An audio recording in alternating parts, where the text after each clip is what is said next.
Assalamualaikum warahmatullahi wabarakatuh. Hello everyone, my name is Fathimah Azzahrah with ID number 205240029. I'm from TBAG Class A. In this video, I would like to present a summary of what I have learned throughout the Islamic Studies Methodology course, from the first meeting until the final meeting.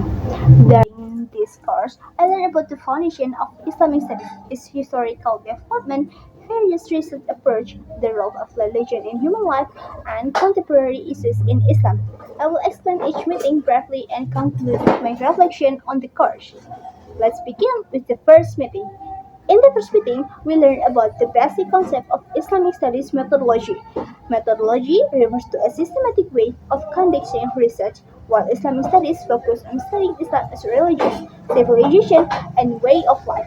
We learned that Islamic studies is not only about understanding religious teaching, but also about examining history, culture, society, and human behavior from an Islamic perspective. This meeting emphasizes that using an appropriate methodology is essential because it helps researchers produce objective, structured, and academically reliable findings. Therefore, methodology becomes the foundation of every study in the field of Islamic studies. Another interesting point was that Islamic studies is not only studied by Muslims. Non-Muslim scholars also study Islam academically through what is often called Islamic studies or Islamology. This shows that Islam can be explored from both faith-based and scientific perspectives. After understanding the basic concept and importance of methodology, the next meeting focused on how Islamic studies developed throughout history in the Muslim world, Western countries, and Indonesia. After learning the basic concept of Islamic studies methodology, the second meeting focused on its historical development. Islamic studies began during the early period of Islam when knowledge was transmitted through mosques, study circles, and educational institutions such as madrasah. At that time, the main focus was on understanding the Quran, Hadith, Fiqh, and other classical Islamic science. As civilization developed, Islamic studies also expanded into higher education into institutions across the Muslim world. In Western countries, scholars began studying Islam using scientific approaches such as history, sociology, anthropology, and philosophy. These approaches help produce broader academic perspective on Islam.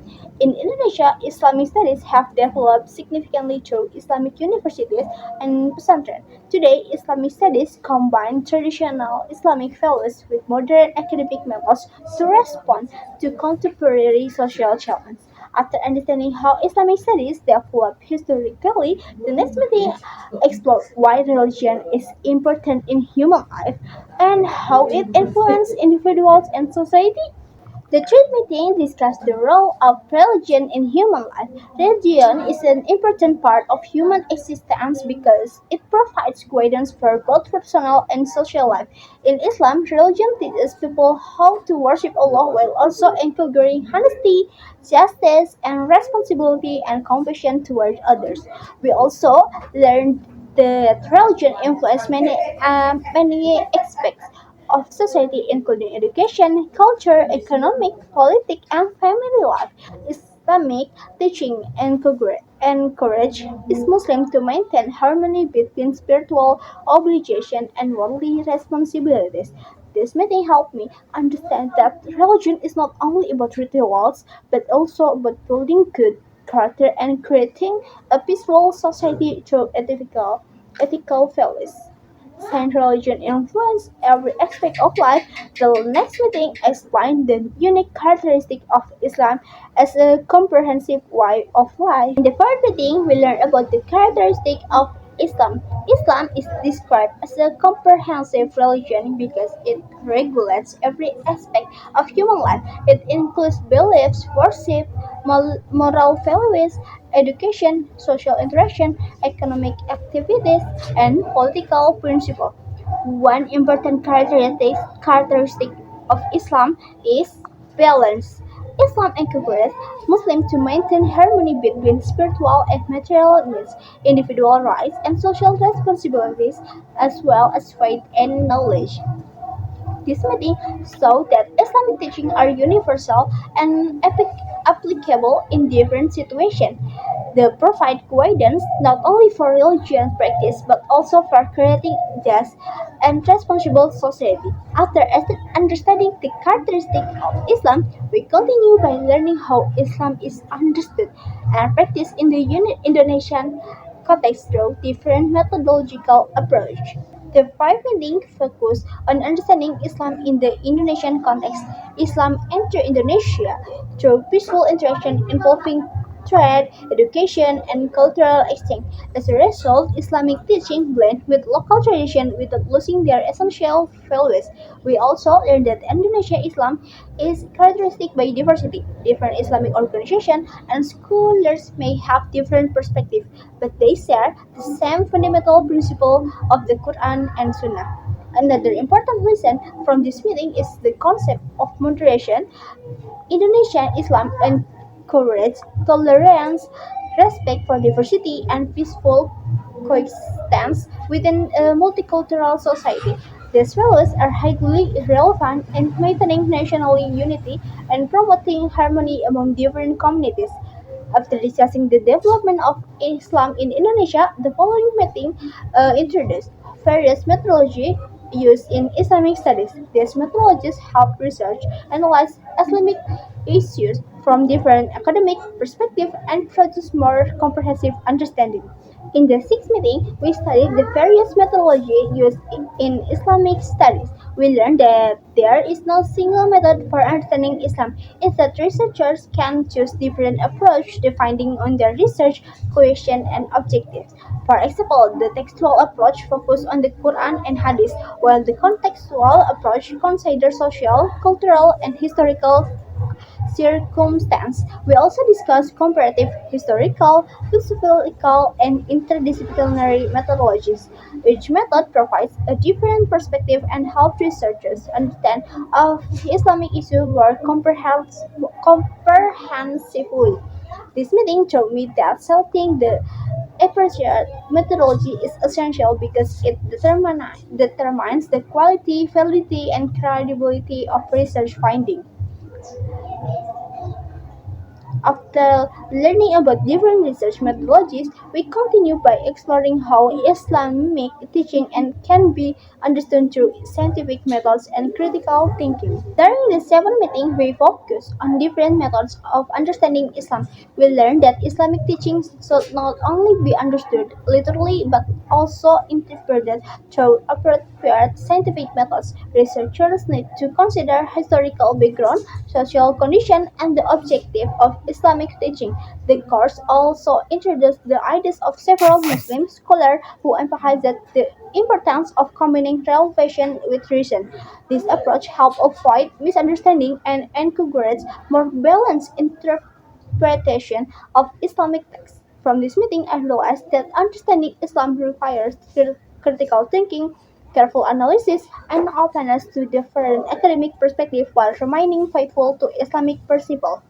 Once we understand the methods of studying Islam, the next meeting discussed how Islamic studies continue to develop in response to modern social and academic challenges. The eighth meeting explained how Islamic studies have developed in the modern era. We learned that Islamic studies are dynamic and continuously adapt to social and technological change. Today, many researchers integrate Islamic knowledge with other disciplines, including sociology, education, economic, politics, and even digital technology.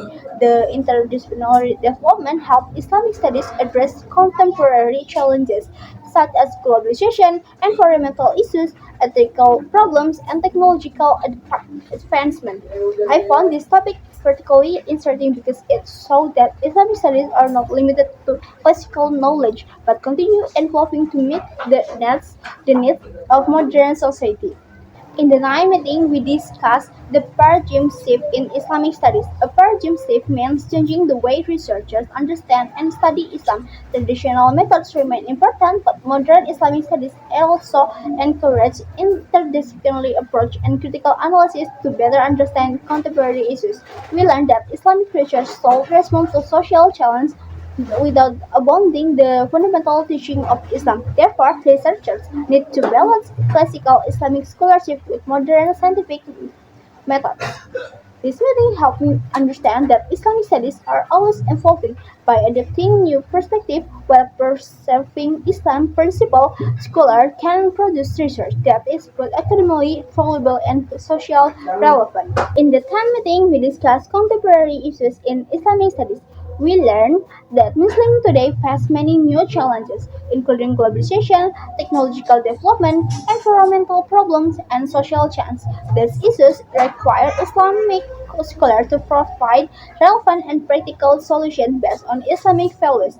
The course emphasizes that Islamic teaching remain applicable in every era. However, understanding this teaching requires appropriate methodologies and critical thinking. By combining classical Islamic knowledge with contemporary academic approach, Islamic studies can contribute to solving modern social problems.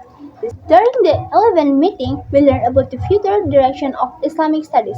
Islamic studies should continue developing through innovation and interdisciplinary collaboration. Researchers are encouraged to combine Islamic knowledge with modern disciplines such as education, economics, environmental studies, and digital technology. This integration enables Islamic research to provide practical solutions for current and future challenges. It also strengthens the role of Islam in promoting justice, peace, sustainability, and human well-being. I believe this meeting inspired students of view Islamic studies not only as an academic discipline but also as source of meaningful contribution to society. In the 12th meeting, we focused on the practical application of Islamic research methodology. We learned that conducting research involves several important steps, including identifying research problems, selecting suitable methods, collecting accurate data, analyzing findings, and drawing valid conclusions. Islamic research should follow scientific principles while remaining consistent with Islamic ethical values. Researchers must be objective, honest, and responsible throughout the research process. This meeting was particularly useful because it connected theoretical concepts with practical research skills that will be valuable for writing future academic papers and my undergraduate thesis. Finally, the last meeting summarized the entire course and emphasized the overall significance of Islamic studies methodology. In the final meeting, we review major topics that we had studied throughout this method. Looking back, I realized that every meeting was connected. We started by understanding the basic concept, explore historical development, learn different research approach, discuss contemporary issues, and finally understood how methodology support academic research. This course taught me that Islamic studies require critical thinking, appropriate methodologies, and openness to different perspectives while remaining faithful to Islamic teaching. Overall, this course has strengthened both my academic understanding and my appreciation of Islam as a comprehensive and dynamic discipline. In conclusion, this course has provided me with a comprehensive understanding of Islamic studies methodology. I learned that studying Islam requires more than memorizing religion's teaching. It also involves critical thinking, scientific methods, and interdisciplinary perspective. Different methodologies help researchers understand Islamic issues more objectively and comprehensively. Overall, this course has strengthened academic knowledge and prepared me for the future research in Islamic studies. Personally, this course has been a valuable learning experience for me. Before taking this course, I thought Islamic studies mainly focus on religion knowledge. However, I discovered that Islamic studies also involve history, sociology, anthropology, philosophy, and many other academic disciplines. I also learned the importance of selecting appropriate research methods and evaluating information critically. These skills will be very useful when I conduct further research and complete my undergraduate thesis. More importantly, this course has encouraged me to become a lifelong learner who appreciates both Islamic values and scientific inquiry.